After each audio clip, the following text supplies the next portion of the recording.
Hi there, my name is Ashley, and today I want to share how you can have your hobby even in those times, because you should have something to reduce your stress and give you a little bit more energy go through the day in those days, especially in those days when everything go crazy and we don't know how to do. So recently, last week, I watched two videos about how you can't afford your hobby anymore and it's doom and gloom, and they were very specific. So I know that the cost of a lot of things got up. This is not something new, but over the years even art and craft supply went up, and it's something we know. If you're crafty, you know exactly what I'm talking about, but you still can have those. And if those are life threat for you at the moment, this is the way you do things. Like it reduces stress, it give you joy, it give you happiness. You for 1 hour or two, go and forget about the problem of the world, forget about the crisis, forget about everything. This is for you. So let's start. So the first claim was the yarn got expensive. So for the past 25 years or so, yarn got expensive and the quantity of yarn got smaller. So if you find a yarn in a yard sale or in second-hand shop and charity, you're going to find the one from the 80s or the 70s got more length of yarn for you to use. And nowadays, if you buy a yarn, it's the quality and the quantity are much smaller. So this is something to be in mind. So if you live in Europe, you have a few shops who do sell yarn. Some of them are private owned and some of them are big chain. So just go around. This is the first thing. Go around and compare prices. This is the first thing I would do. Go around, compare prices. And the other thing I notice as European, that if you go in the summer to buy yarn, sometimes they have lots of yarns on sale. So when you buy your yarn, it's very, very important to figure out when you have the sales and where you have, the best prices. This is one option for you as a knitter, to have the yarn and have it. And this is one option. The other option, if you have old yarn you don't use, you don't like the color, you don't like the chunkiness, you don't like the width, you can post it online and trade with others to say, okay, I've really lots of red yarn in this thickness and I don't want it, I didn't like it, and I would like to get another yarn in another color, maybe a little bit more different kind of yarn. And you can write it down, what color, what width, what everything, and you can find people willing to trade with you, so you don't have to spend money on something you already own. You can trade with other people. There's the other option. On the third option, charity. You can go to charity. Sometimes they have a bundle of yarn that is really, really affordable and even good quality yarn for 30, 40 years ago, because grandpa passed away and the grandchildren is not into yarn and this kind of thing, and they donate it to charity. And you can find a bundle of yarn in very affordable price. So find a yarn is affordable, is optional. And the other one, if you really investigate, or you can find on YouTube, they have lots of videos that teach you how to open up an old jumper you already own and take the yarn from it. So you can repurpose yarn you already own and buy one you created, let's say 5-6 years ago, and you don't like the design anymore, or you don't like part of it. You can unravel it and take it apart and make a new from old yarn. Just use the old yarn and make it new again. And there's lots of YouTube videos that teach you how to use it, and it's something that's affordable. Now you can also ask your friend, neighbor, family member if they have jumpers they don't like anymore, and you can get them for free, and you can unravel them, you can take the yarn, you can do a lot of things in the stuff. So yarn, yes, it's expensive, but you have options you can do in order to do that. And last options, if you're American and it's very expensive for you, if you have a family abroad, You can ask them to buy it for you and ship it for the States, for America, or for whatever you are. So asking friends, be around society, trading can really help you to have your hobby and definitely can afford it. This is from this one, for this point of view of knitting and woven yarn. The other thing they mention in the video, you can't sew anymore because the fabric costs a lot of money. So yeah, fabric is very, very expensive, and especially over the years, even before COVID, when I was sewing, to buy a yard of fabric is expensive. But you have lots of other options, and people done that before. Even in depression in the 50s in the States, people done that through the 60s and the 70s. Look around you. Do you have a sheet you don't use anymore? It can be bedding. It can be old curtains you don't use anymore. Stuff you don't use, you have around you that you can use, repurpose, and make another thing for it. This is something you can do with stuff you have at home. As we know, both in England and also in the States, a lot of people accumulate a lot of stuff. They forgot about things, they put it in the garage, they put it in the attic, and they forget a lot of things. And they don't remember where they place things. So if you have a lot of stuff wrapped around, or boxes from your grandma home or your parents' home, look around, snoop around. You might find stuff that you can use as a fabric to repurpose and make something new.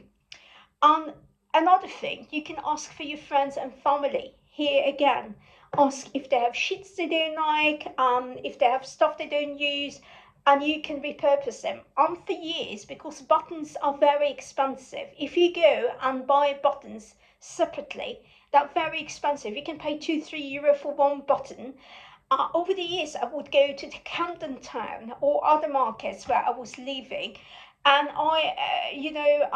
at the time, and I would buy a garment with the buttons in, and I would take those buttons off. I would pay £1 in Camden Town for something with the buttons. I want the buttons, I don't want the garment, and I would take the buttons off. So this is something that is optional. If you have an old garment, it's already had a good time and did a good deed, and you can take the buttons. I've been able to buy stuff for £1, cut the buttons and use them on the other things that I was working on. The other thing, I repurpose old clothes. This is also something you can harvest the material from old clothes you don't wear anymore. A shirt can be a vest, and so on and so on. So it depends on you. And also you can check online and see people set a bundle of all sheets or fabric. You can go to charities. Sometimes they have sewn fabric, which is much, much, much, much cheaper and affordable to buy. So yes, you can afford your hobby, and definitely if you walk around, you can do it. And now we talk about something that I really like to do. I don't always have time for it. It's called drawing. And I know that lots of those beautiful books for painting, colourful books, are expensive nowadays, and I do understand them. But you can still have your piece of oasis in your house if you print it out. You can print it out. So if you have a friend and they have a printer, you can ask them up. If you own a printer, you can print it out. If no, you can go to a print shop, usually black and white. It's not very expensive to print, and you can print your drawing. You can paint them, you can do it by yourself, pen and paper, and just make your own drawing. You can do a lot of things by yourself. So it's not necessarily mean, okay, if I can't buy those books and the stationery shop, life is over. No, you can print it, you can draw it, you can make it, and you can do it. So it definitely is something you can do. I think another thing that people complain about is jewelry, making jewelry gone expensive. To be honest, all my life, I remember, because I'm making jewelry since I was 11 years old. Our beads were very expensive, especially if you buy, those glass beads or like diamond beads or something a little bit more luxurious. And when I started making my own jewelry, I was 11 years old. My nana brought me old jewelry she didn't like anymore. It was custom jewelry. She said, hey, you can do whatever you like with the beads. You can cut them off, you can use them, repurpose them. You can do whatever you like with those beads. If you have jewelry you don't wear in, custom jewelry, stuff you don't do, definitely you can cut them up, repurpose them, use the beads, make stuff that you would like to wear, and also something you're going to be proud to wear, and just repurpose them because they sit in your jewelry box doing nothing. So at least you can repurpose them, you can do something else with them. So you can repurpose, or you can give to charity. And sometimes depends where you are. If you're in the States, sometimes they have the jar of jewelry you can buy for a few boxes, and you can use those materials to make a new jewelry, or you can go ask your friends if they have stuff they don't need, like jewelry they don't wear, stuff they don't need, and again, you can cut them off, make something new out of them. So it's not necessarily you can't afford this over. You could, and you can even make your own beads from paper. There is lots of tutorial online about how to make beautiful ceramic beads from paper. You can learn how to do this from paper you already own, from wraps from Christmas. It's so many options here. So it's not necessary if you can't go to the store and buy those things, it means you can't create them. It's something you still can do. And with it said, any other thing, clay. Yeah, clay got expensive for the past few years, but you still can work it around. And one of them, um, you know, is make your own clay. First of all, there's lots of tutorial. You can make your own clay. When I was a kid, my favorite book was like my first activity book is a British book by Angela Wilkes. She taught me how to make a clay from stuff that I have in my pantry. So clay is something you can make. And if it's ceramic clay, you can make it from sand. There's lots of tutorial online how to do that. Yeah, it will take a few days, but you can have your own clay and save your own little money of buying it. You get your own clay. You can do it from stuff that didn't dry yet and you didn't fire yet. If you made something you don't like, you can repurpose the clay. There is a lot of things you can do when it comes to clay. And you can create your own clay. Also, if you're into, you can make a paper mache, and you can take for this, newspaper. They live in the metro on a tube every day. You can collect them. You can ask your neighbour to give you those one. You can ask your friends to collect it for you, and you can make paper mache and use it as scorches and other things. So it's up to you, basically, how you take those days and make it affordable for you, because affordability is everywhere. You can take, I remember like in 2020, I made my own Christmas tree from paper. And I decided, because 2020 was COVID days and I was unemployed and I didn't know what would come, what's going to be the next step of the world financially. I decided that I don't want to spend a lot of money this Christmas, and I said Christmas for $10 only.